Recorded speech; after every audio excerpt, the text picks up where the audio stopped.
Hello, my name is Chris and today we are in Liverpool hanging out with this guy. This is my buddy John.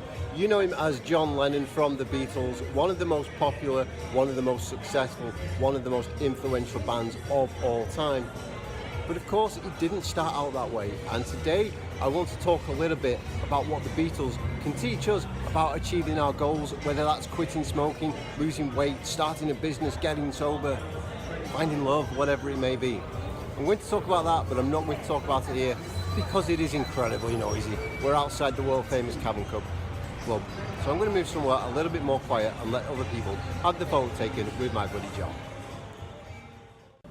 Okay, here we are at the Albert Dock in Liverpool. Behind me is the statue of John, Paul, George and Ringo, better known as the Beatles. I've been in Liverpool for most of today. At no point today has there not been a crowd of people around this statue. I've been speaking to people from America, from Japan, from continental Europe. People have literally flocked from all over the world to have their photo taken with the statue of the Beatles. And if that doesn't speak some volumes about the level of success that that band achieved, that decades later people would still come from all over the world to have their photo taken with this statue, I don't know what will. I've moved out of the way a little bit because I don't want to get in the way of people's photographs whilst I'm talking to myself in my phone. Now, I know what you're thinking. Chris, what does this have to do with anything? You don't talk about music, you talk about quitting smoking, getting sober, achieving goals. What does this have to do with anything? Because look, the Beatles might be one of the most famous bands in the world today, but it wasn't always that way. For years, they toiled away playing gigs here, there and everywhere. They played at the Cavern Club where we were in the first clip. I was going to do the whole video from there, but it was too noisy, so here we are by this Beatles statue. They played gigs and nobody paid any attention to them. They were not an overnight success. They played gig after gig, show after show, and nobody paid attention to them. They weren't getting anywhere. Their manager took their demo tape to record label after record label after record label, and nobody even gave it a listen. Nobody even listened to the tape. They ignored the Beatles completely. But the Beatles never said, well, okay, we might as well quit. We might as well pack up our guitars, go back to Liverpool, go home and get proper jobs. They never said, oh well, we're destined to never do this. They said, okay, what do we need, what else can we do, what can we try that's different? They went off to Hamburg and they took a summer residency in a nightclub in Hamburg. They played night after night, song after song, hour after, there's my phone, hour after hour after hour. They played and they practiced their craft and they got better and better and better. When the band came back from Hamburg, they went back to the Cavern Club, they went back to playing shows, and people were surprised at how good they'd gotten in a very short space of time because they'd been working at it, like I say, night after night. They'd improved so much. People were so shocked at how good they were. They started to pay attention. People were no longer ignoring the band. They started to get a little bit of interest. They got an audition, famously, at Decca Records in London. Finally, the big break, this was going to happen for them. They went down, it was New Year's Day. They'd been partying the night before. They had a terrible car journey to get from here we are in Liverpool down to London to the audition. Some of the songs they chose weren't quite right. They bombed the audition. The guy who passed on them famously said that the reason was because guitar music was on its way out. It was really just a polite way to say, look, the Beatles are not that good, or at least they weren't on this particular day. But still, John, Paul, George and Ringo, these four guys in the statue behind me, they didn't say, well, okay, that's it, we've tried and we've failed, we might as well pack up our guitars and go home. They said, look, we're confident we can do this, we are going to do this. They got another audition. Eventually, they got a record deal. and eventually they released an album, and eventually John, Paul, George and Ringo stopped being John, Paul, George and Ringo and became fucking Beatles, man. The most popular, the most successful, the most influential band of all time. Can you imagine if every time the band had been knocked down, if every time the band had been knocked back, can you imagine what might have happened to them? They might have come back to Liverpool, worked normal jobs, people would have never heard of them, people even decades later would not still be coming to have their photo taken with this statue behind me. I hope you see where I'm going with this. If you're still looking at me like, Chris, I don't understand what you're trying to tell me, it's simple. No matter how many times we get knocked down, no matter how many times we get knocked back, we are not out of the race until we stop trying. You've heard the thing about it doesn't matter how many times you get knocked down, it matters how many times you get back up. That is absolutely correct. And it doesn't matter if you are trying to quit smoking, to lose weight, to get sober, to start a business, to fall in love. It doesn't matter what it is you are trying to do. You are only out of the running when you stop trying. If the Beatles story has taught us anything, is that persistence is vital to our success. But persistence does not necessarily mean just trying the same thing over and over again and constantly getting knocked back.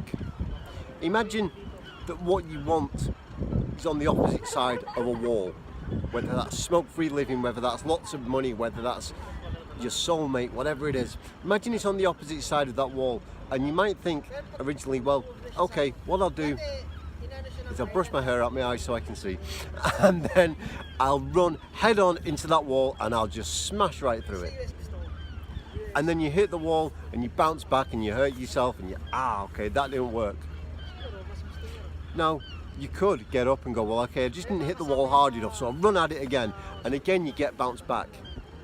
You run at this wall over and over again, and all you do is you get knocked back and you hurt and you suffer, and then you start to kick your own ass because you're not strong enough to smash through the wall. Look, it doesn't matter. The thing that you want is still on the opposite side of the wall. All you've got to do is find a different way around it. You could walk around the wall, you could get a ladder and climb over the wall, you could get a spade and dig a tunnel underneath the wall. When I quit smoking, I tried so many things that didn't work.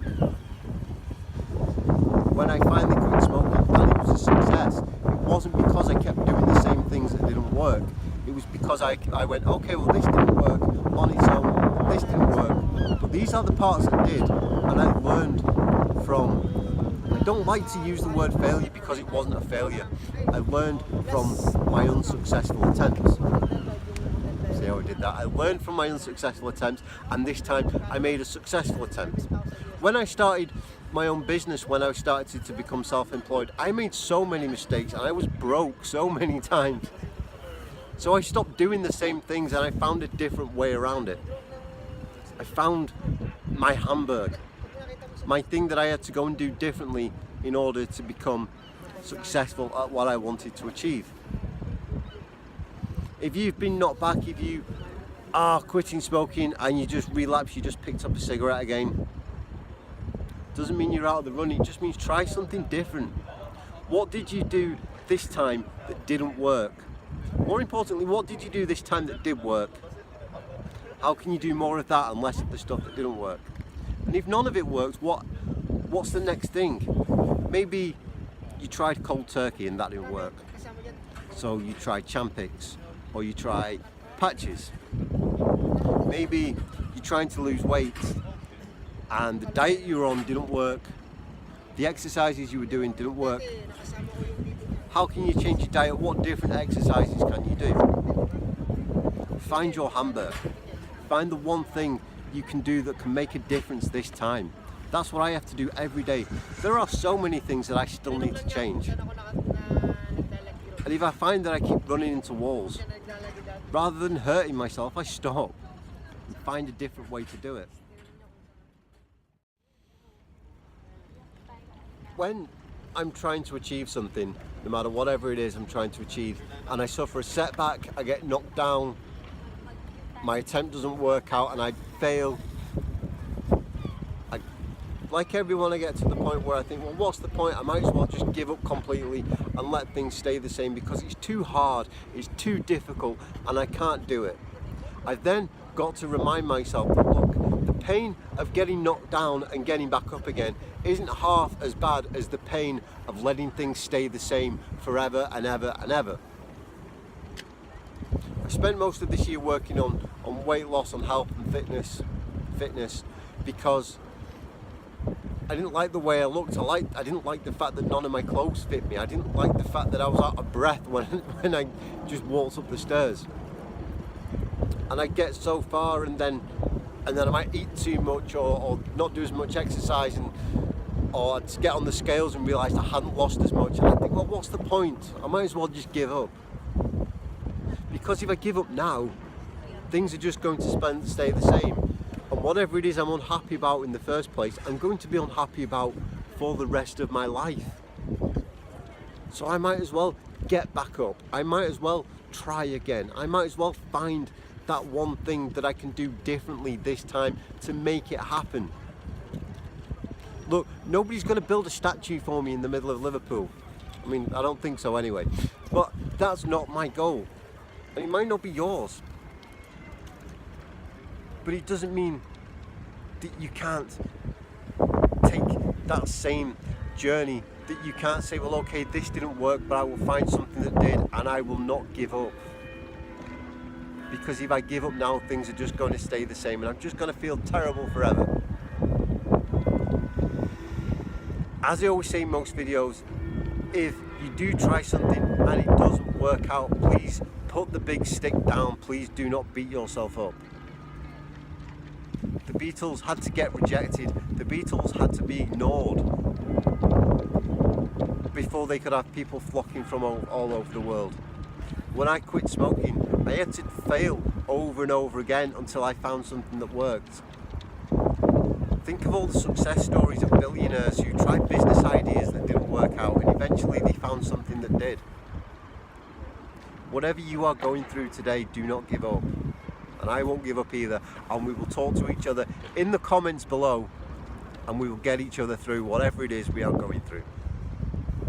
I hope this video has been helpful. I know it's a little bit different. I'm not normally out here, so I thought I'll make the most of the occasion.